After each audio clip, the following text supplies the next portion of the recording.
Why should Christians be so for Christ? Because Christ was a soul winner. Din po sa Luke 19:10. Because the early disciples were soul winners, mga alagad. Ginamit, nagpagamit, bilang isang lingkod. Then because Christ, the only way to the Father, siya ang daan, ang katotohanan, at ang buhay. Ganun din, because all are required and commanded to be personal evangelists. Matthew 28:19. Because we are all debtors. Lahat tayo ay may pagsusulit. Because soul winning helps self-preservation. Yan po. The fruit of the righteous is a tree. Kanina po Tagalog, he who wins soul is wise. Matalino.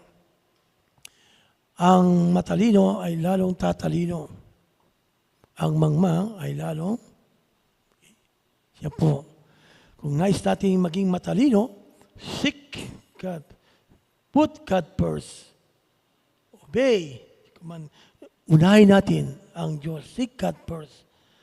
Then read the Bible. Study the Bible. Meditate the Bible. And memorize the Bible. And share the gospel. Okay? To win the soul. Okay. Ito po, isang among po sa atin bilang isang soul winner. Kapag tayo naghahayo, ang karunungan na binabanggit ko kanina, ito po yun. Kung nais natin maging magbubunga, pag sa paghahayo, huwag agad natin i-criticize. Don't criticize. Na, hindi ka maliligtas. Sige, ikaw ang bahala. Ako, sigurado na ako. Make friends, not converts. Start with their interest. Ano pa yung hindi pwedeng dalhin mo agad sa ganito, hindi nila maunawaan. Umpisa muna kayo sa literal. Literal, practical, spiritual. Hindi pwedeng spiritual agad. Hindi pwede po. So sa pagbabagi, palagi po, start with their interest. Ano bang needs niya? Okay? Be an authentic person. Maging tunay, totoo ka. Huwag ka, na ikaw, na binago, na ikaw, nakikita sa iyo, yung buhay, ang ginawa ng Panginoong Jesus sa buhay mo, okay? And then be a listener. Makinig ka, pakinggan mo. Baka meron siyang pinagdadaanan.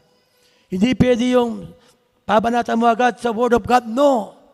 Pakinggan mo. Kaya nga, literal, practical, no? Circular, and then, spiritual. Hindi pwede spiritual. Tapos, circular, practical. Baliktad po.